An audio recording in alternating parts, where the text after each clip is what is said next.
Ladies and gentlemen, the Undersecretary of Foreign Affairs for International Economic Relations and the 2015 APEC SOM Chair, Ambassador Laura del Rosario.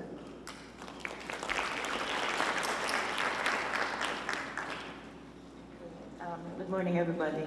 My counterpart at ABAC, Ms. Doris Magsaysayho, Ambassador Roberto Romulo, the Executive Director of APEC, who have us also organize this, Mr. Ed Pedrosa, our speakers, senior officials, delegates from the government and private sectors. Good morning, and I echo Doris's welcome and appreciation for your attendance here.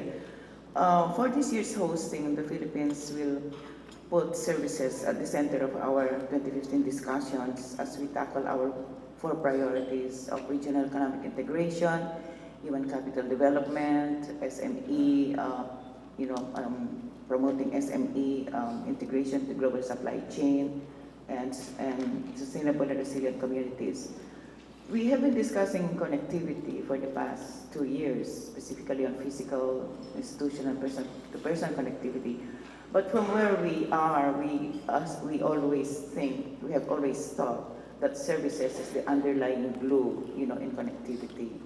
Services are already being discussed in various working groups in APEC, for example, in health, tourism, transportation, energy, IT, HRD, or human resources development, telecoms, e-commerce, the global supply chain, and also the SMEs. But APEC so far has no coordinating mechanism in place, and we have no coordinating framework on regulations and capacities. Through a series of PPDs starting today, we hope that we'll be able to understand the intricacies of the universe of services. And we know that Peru will continue these PPDs until more or less we have gotten everything in place within our own framework. The ultimate output of our PPDs, of course, is the framework that will help us put a cooperation mechanism and also a cooperation paradigm that will help us promote services, trade, and investment, and also lower the barriers to trade in services and investments. So just for today's PPD alone, which will focus on, as Doris has said, on IT, BPM, creative industries, and also R&D, research and development, we hope to examine development's challenges and opportunities for the services sector. We also hope to identify new strategies for building the full potential of the services sector, generate policy options towards removing barriers to services trade, and develop an innovative approach in pursuing the services agenda of APEC.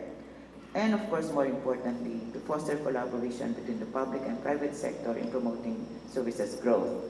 During our host year, we'll host another PPD in Boracay, this time focusing on manufacturing and trade-related services. And we will host a regional conference of services coalitions in Cebu, so that the private sector will be able to dialogue among themselves and with us, and hopefully by the end of our host year, the framework on the cooperation on promoting services will be in place to be recommended to the heads of economies. And in short, the PPD is designed to be a collective brainstorming on how APEC can push the services agenda forward. And therefore, we invite all of you to please help us form the cooperation framework and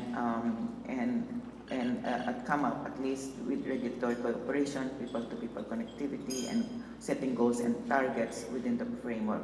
We believe that innovation and greater progress will be achieved by APEC in pursuing its services agenda as a result of increased interaction and collaboration. Thank you very much.